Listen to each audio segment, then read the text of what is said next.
જબરી છે મેલડી તારું ભણતર બહુ જબરું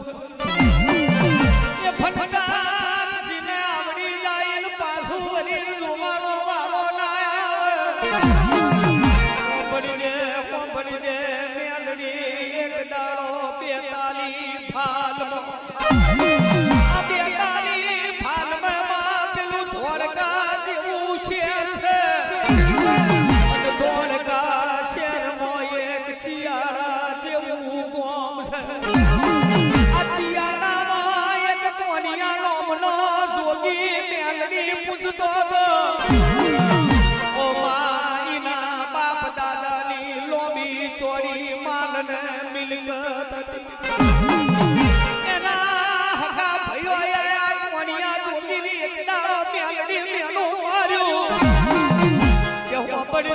માલ મિલકતના ભાગ જોઈતા હોય તો આ મેલડીનો કંડિયો કુવે પથરાય આવજે જે જગ્યાએ ખાપો જીવ મળે નદી મળે દરિયો મળે એ જગ્યાએ આ મેલડીનો કંડિયો ફેંકી આવજે તો જ તને માલ મિલકતમાંથી ઢગો ભાગ મળશે મરી તારી માલને મરી તમારી મિલકત મારે ફૂટી પડી ના જોય તમારી કંડિયાની નાગેન મેલડી કદાચ જીવતી છે મારા લેખમાં મેલડી મરી નહીં જઈ હોય તો અરે માલ મિલકત તો કાલે હવાર ભેગી થઈ જશે અને વિહૈરું મોન હશે કદાચ 2-4 દાડે ભેગું થશે મારી મેલડી રહી જશે તો આ પગની પોણીઓ થઈ જશે તો ફરી પાછી નહીં મળે મારે તમારી માલ મિલકતના ઢગલા ના જોવે મારે તમારું કશું ધન ના જોવે જોવે તમારા કોણિયા જોગીને મારી મોની મેલડીનો કંડિયો જોવે કોણિયા જોગીને ઘરની બહાર કાઢી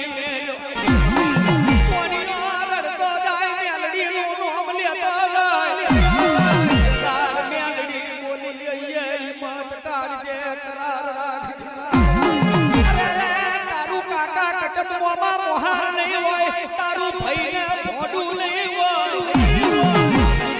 કોઈ નહીં હોય એની મેલડી છે તારા કોમની ભાગો રે એક લીલો લેમડો છે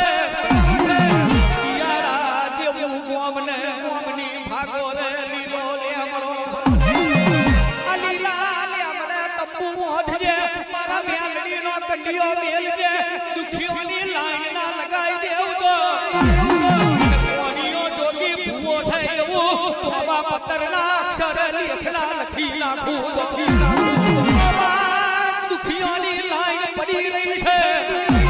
કોણિયા જોગીના દિહા 4 માં ડનકા વાગી રહ્યા છે દ્વારકાના અકબર બાદશાહનું અર્ધું રાજપાટ મેલડી ફેરી લાઈ છે જીવતું છેલું બહાર કાઢે અમારી કોણિયા જોગીની મેલડી આવજે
What are you?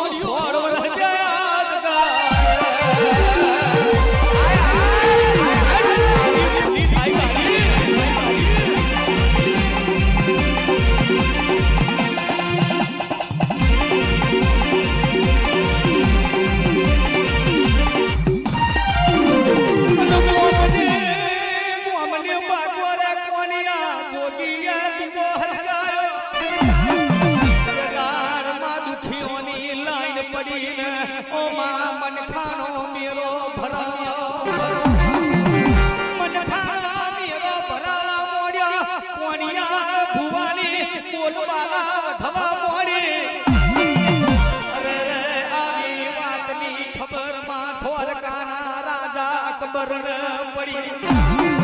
રાજા અકબરે વિચાર કર્યો કે મને કોઈ નહીં કોનતું એટલું કોનિયા જોગીન લોકો બહુ કોને છે આ કોનિયો જોગી કોણ છે કેવો છે એની મેલડી કેવી છે માર પારખું લેવું છે લાવના લશ્કર જોડ્યો ચિયાળાના લેમડા થાળું આવ્યું ચડીદાર ચોગીદાર કે છે રાજા અકબરે ફરમાન આલ્યું કે કાલે હમારે આ લેમડો તારો કાપી નાખજે બાકી અમારા બાદશાહ તને જીવતો નહીં મેલે